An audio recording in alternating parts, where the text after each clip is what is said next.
Assalamualaikum warahmatullahi wabarakatuh. Perkenalkan, nama saya Zariyatul Zulfa dengan NIM 211104030018 dari Universitas Islam Negeri Kyai Haji Ahmad Siddiq Jember di Prodi Bahasa dan Sastra Arab. Keberadaan saya di sini adalah untuk memenuhi tugas ujian akhir semester pada mata kuliah Fikih Lughah, yang dimana mengharuskan saya menjelaskan sedikit mengenai Fikih Lughah, sejarahnya, objek kajiannya, serta materi yang terdapat dalam mata kuliah Fikih Lughah. Baik, langsung saja saya mulai. Yang pertama mengenai pengertian dari fikih lughah.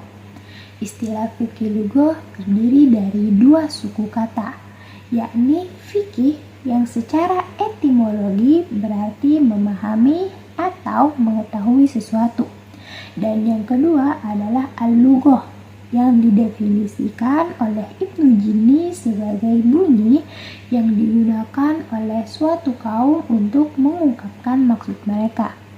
Dengan demikian, fikih lughah secara etimologis adalah memahami bahasa serta hakikatnya. Sedangkan secara terminologis, Ibrahim Alham mendefinisikan sebagai ilmu yang mengkaji problematika bahasa dari aspek bunyi, kosakata, struktur, karakteristik fonologis, morfologis, sintaksis, dan semantik. Ilmu fikih lughah ini juga mengkaji tentang dialek serta problem-problem yang ada di sekitar bahasa. Selanjutnya mengenai objek kajian fikih lughah. Menurut sarjana bahasa Arab klasik, objek kajian fikih lughah adalah mengetahui kosakata bahasa Arab, termasuk mengetahui makna atau dilalah bahasa, klasifikasi dalam tema-tema bahasa, serta hal-hal yang terkait dengan bahasa.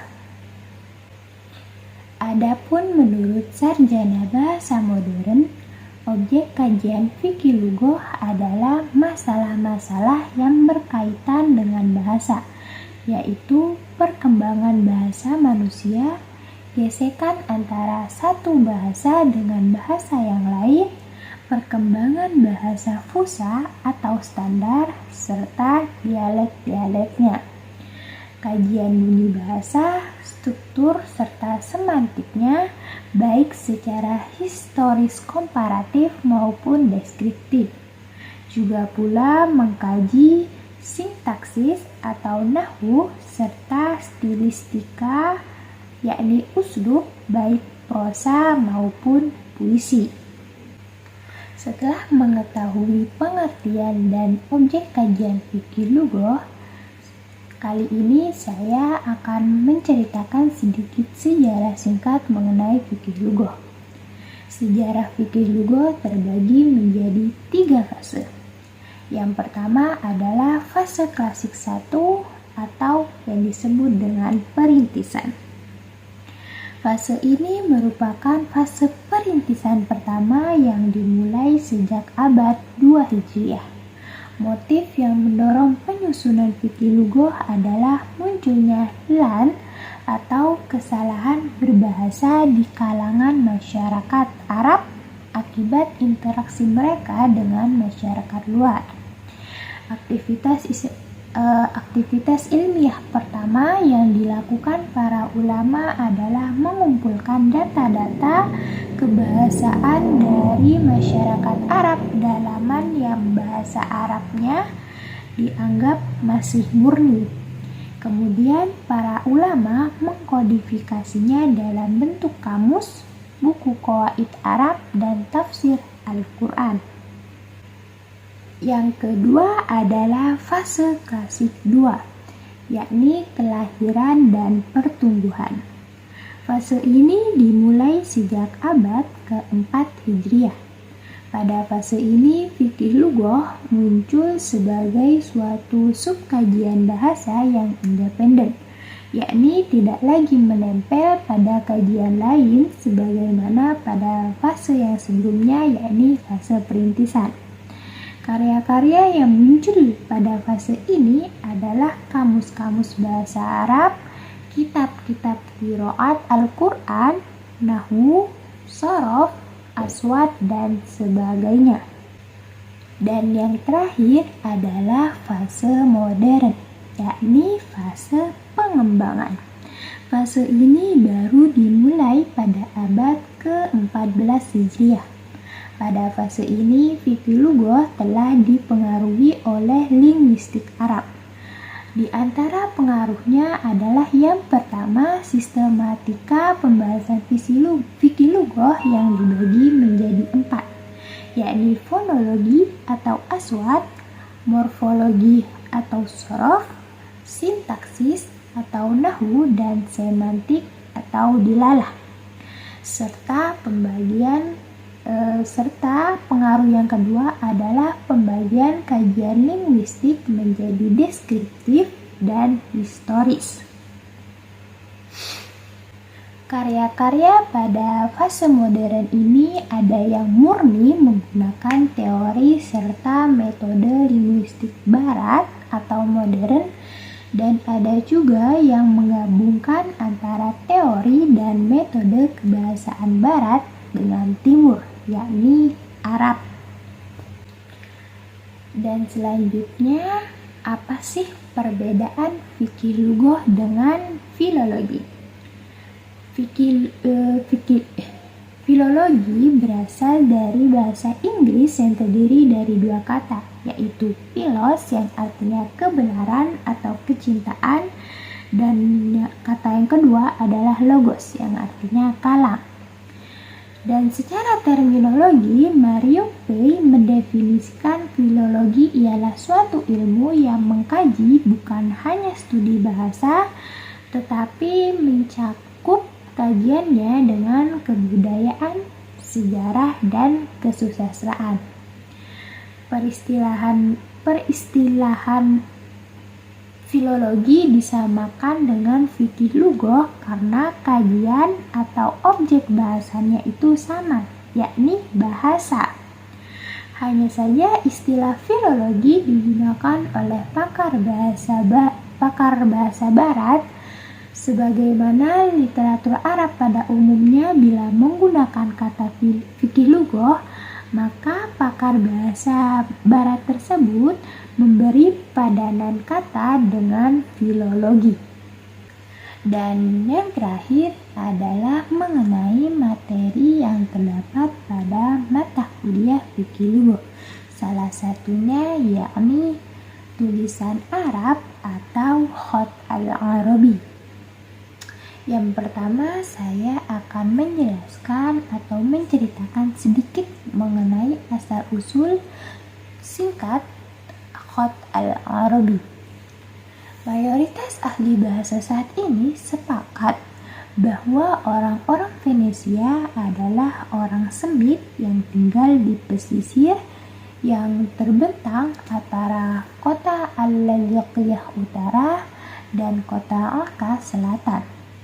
Pada abad ketiga sebelum Masehi, mereka mengambil huruf-huruf hijaiyah dari simbol-simbol tulisan hieroglif orang-orang Mesir klasik. Dalam sejarah diceritakan bahwa orang-orang Aram telah bercampur baur dengan orang-orang Fenix yang kemudian belajar tulisan kepada mereka. Setelahnya mereka tersebar di negara-negara timur. Adapun masuknya tulisan ke semenanjung Arab, mayoritas para sejarawan sepakat bahwa tulisan masuk ke Jazirah Arab itu melewati Yastrib lalu ke Mekah. Para sejarawan beranggapan bahwa Harb bin Umayyah bin Abdi Syam adalah orang pertama yang membawa tulisan ke Mekah. Setelah datangnya Islam, tulisan Arab menyebar luas ke seluruh pelosok Jazirah Arab. Tulisan tersebut berkembang pesat dan matang yang kemudian dikenal dengan tulisan Islam atau yang disebut dengan khat Islami. Di masa Islam muncul pusat-pusat pembelajaran menulis di dalam dan di luar Jazirah Arab. Kemudian tulisan-tulisan yang lahir dari pusat-pusat pembelajaran itu diberi nama dengan nama daerah di mana pusat pembelajaran tersebut berada. Tulisan Kufi atau yang disebut dengan khat Kufi adalah tulisan yang lahir di Kufah, dan banyak sebagainya seperti tulisan Makki yang lahir di Mekah dan lain-lain. Sebenarnya khat Kufi berasal dari tulisan himyari yang diberi hiasan. Pada Bani Umayyah, seorang penulis mushaf yang bernama Qutbah al-Muharrar menciptakan beberapa jenis tulisan yang ia kembangkan dari tulisan Kufi. Dari tangannya lahir tulisan seperti Al-Tumari dan Al-Jali, yang secara demikian Qutbah merupakan orang yang telah membuka kreativitas dalam penulisan Arab.